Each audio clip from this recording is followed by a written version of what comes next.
मनिहारी विधानसभा क्षेत्र, जो बिहार का एक अत्यधिक ग्रामीण और जातिवाद तथा क्षेत्रीय राजनीति से भरा इलाका है, आज भी गहरी समस्याओं से जूझ रहा है। बिहार के मनिहारी विधानसभा क्षेत्र में इस बार चुनावी माहौल बेहद गर्म होने वाला है।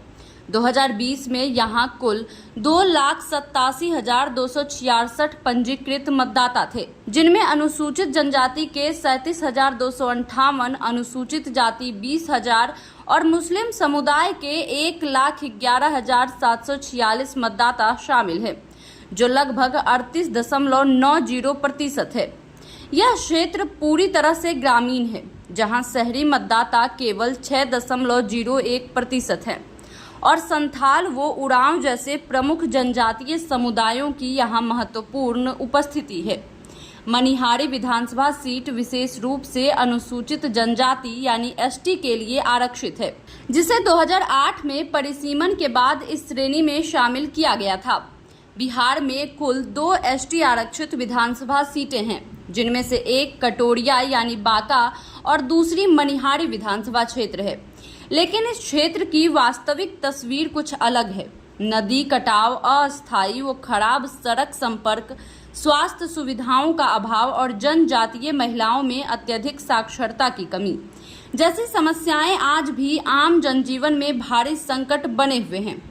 हर साल बाढ़ का कहर किसानों की फसलें बर्बाद कर देता है और लोगों का आवागमन तथा रोजगार कठिन बना देता है।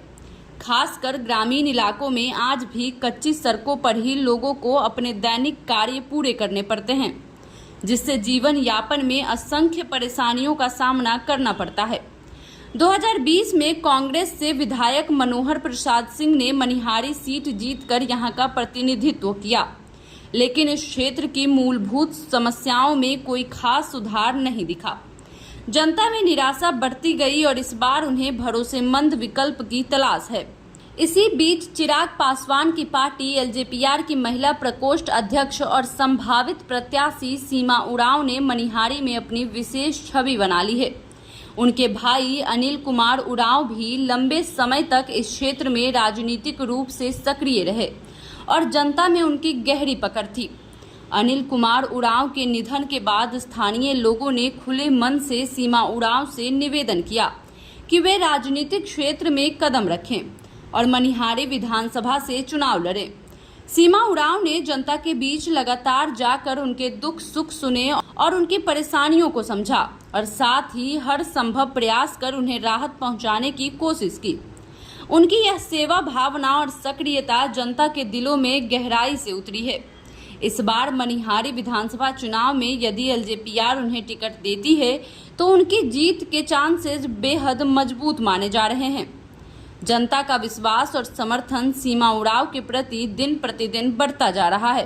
राजनीतिक गलियारों में भी यह माना जा रहा है कि इस बार मनिहारी में बदलाव आना तय है, क्योंकि लोग पुराने नेताओं से निराश होकर नई उम्मीदों की ओर बढ़ रहे हैं। आगामी विधानसभा चुनाव 2025 में मनिहारी का परिणाम बिहार की राजनीति में नए अध्याय की शुरुआत कर सकता है। जनता इस बार केवल एक नाम नहीं बल्कि एक बदलाव की प्रतीक को विजयी बनाना चाहती है और वह बदलाव सीमा उरांव के रूप में उभर कर सामने आ रहा है।